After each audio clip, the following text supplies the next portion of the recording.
मैं बस अभी आया 1 मिनट में। टॉपिक चेंज मत करना, मुझे इस बारे में और जानना है। तुम भी ना माइक।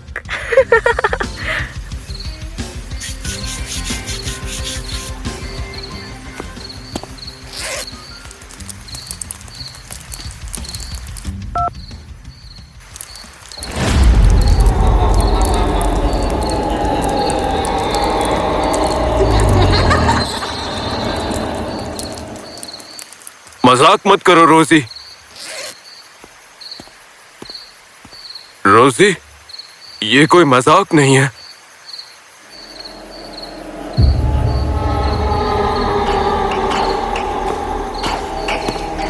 रोजी, रोजी, ये क्या?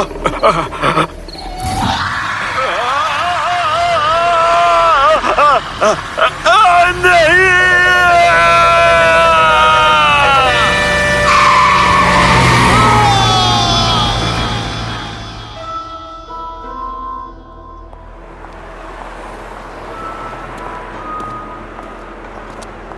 मैं हूं नोआ और ये कहानी है उस रात की जिसके बारे में सोचते ही आज भी मेरे रोंगटे खड़े हो जाते हैं। मेरी आज की शिफ्ट खत्म होने वाली है तो मैं अकाउंट्स टैली कर रहा हूं। बॉस है नहीं तो मुझे ही आउटलेट बंद करना है। हाँ, चलो हो गया।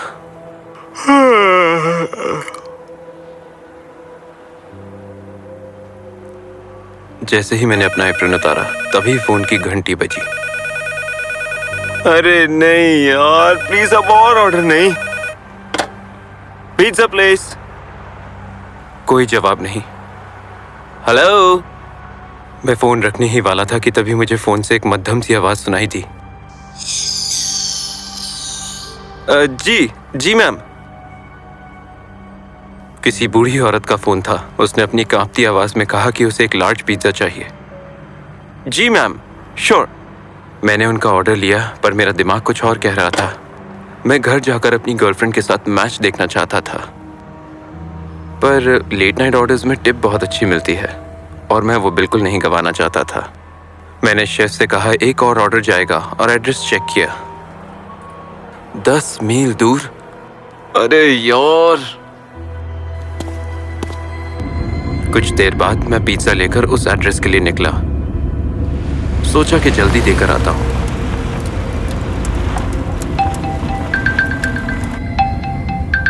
यस बेब, प्रॉमिस मैं मैच शुरू होने से पहले आ जाऊंगा।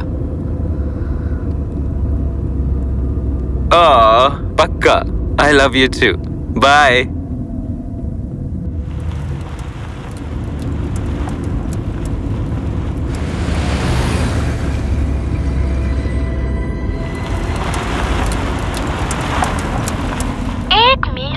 चलते रहो।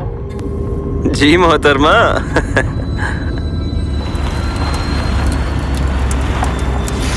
ये क्या? Oh my God!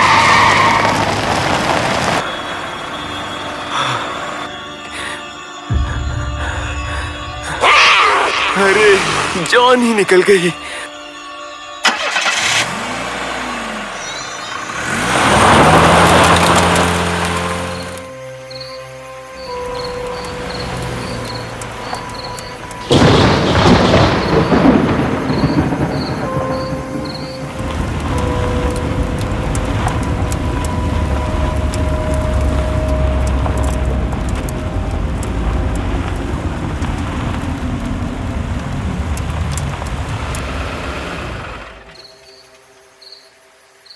हाँ, बड़ा अजीब घर है।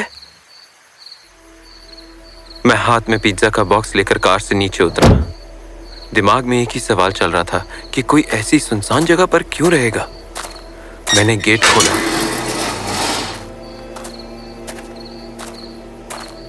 मैं दरवाजे तक पहुंचा और मैंने घंटी दबाई, पर कोई आवाज नहीं। फिर मैंने कई बार दरवाजा खटखटाया, किसी के आने की आवाज नहीं आई। मैं थोड़ा पीछे आया और मैंने ऊपर देखा तो लगा जैसे कमरे की लाइट ऑन हुई। हेलो? ओह, शुक्र है कोई तो दिखा।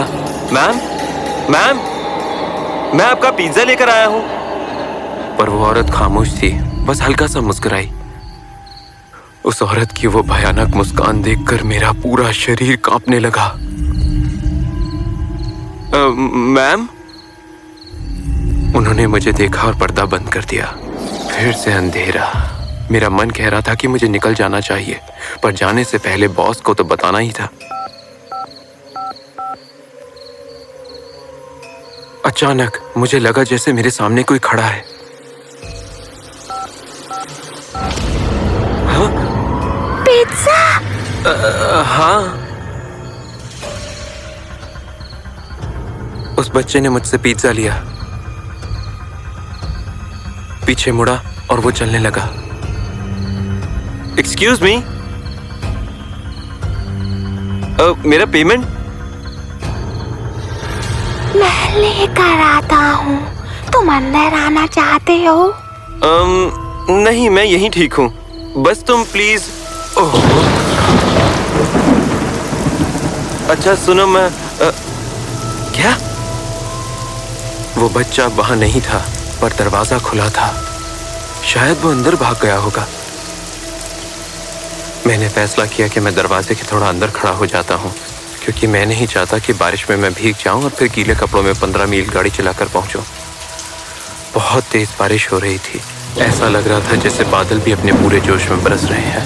मुझे जल्दी थी। जैसे ही मैंने दरवाजा खटखटाने के लिए हाथ बढ़ाया तो वो अपने आप खुल गया। मुझे लगा शायद हवा से खुल गया। हेलो? हेलो? हेलो? ये क्या था? हेलो? हेलो? इस जगह में कुछ तो अजीब है। मुझे निकलना चाहिए।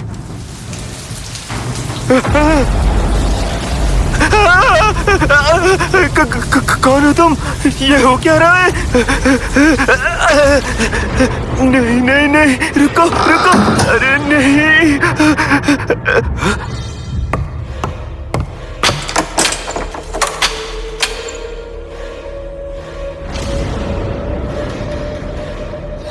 हे हे, रुको रुको। मैं सीढ़ियों की तरफ भागा। मुझे पता था कि ये बेवकूफी है, पर मुझे कुछ समझ नहीं आ रहा था। ये क्या हो रहा है? दरवाजा क्यों नहीं खुल रहा? मैंने देखा कि वो बच्चा मेरी तरफ नहीं बल्कि मेरे कंधे की तरफ देख रहा था। वो डरा हुआ था। मैं आगे बढ़ने लगा, तभी मुझे मेरी गर्दन के पास किसी की सांसों की गर्माहट महसूस हुई। मेरा दिल बैठा जा रहा था। मैं पीछे मुड़ा। हेलो?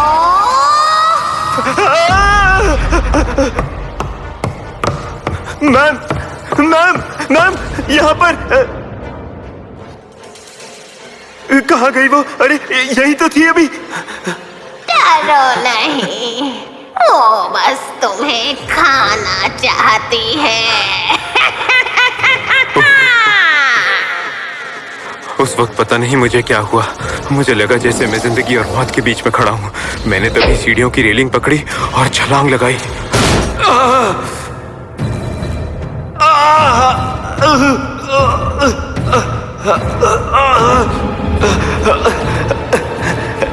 मेरी हड्डियां टूट सकती थीं, पर मेरे अंदर के एड्रेनलिन ने मुझे रुकने नहीं दिया। मैं दरवाजे की तरफ भागा। मैंने पीछे मुड़कर भी नहीं देखा।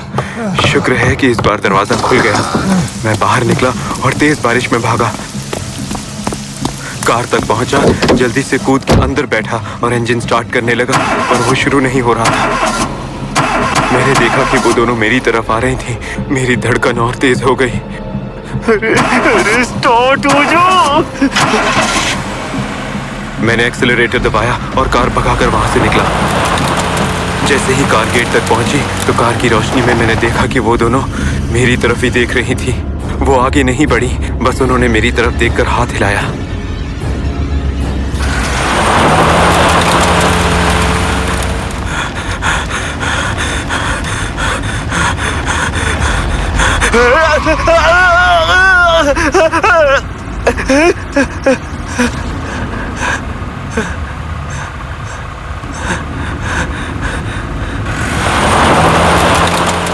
उस रात मुझे बहुत तेज बुखार हुआ।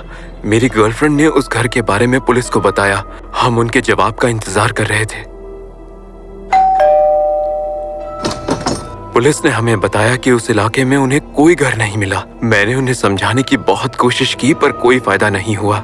उन्होंने बस इतना कहा कि उस इलाके में उन्हें पहले भी बहुत सारे लोगों के गायब होने की खबर मिली है। जांच पड़ताल चल रही है। फिलहाल हमारी सलाह माने तो उस जगह से दूर रहिएगा, खासकर रात में। जैसे ही हमें कोई खबर मिलेगी हम आपको बताते हैं। तब तक आप आराम कीजिए। पुलिस वाले चले गए। उन्हें मेरी बात पर यकीन नहीं हुआ, पर मैं जानता हूं कि मैंने क्या देखा।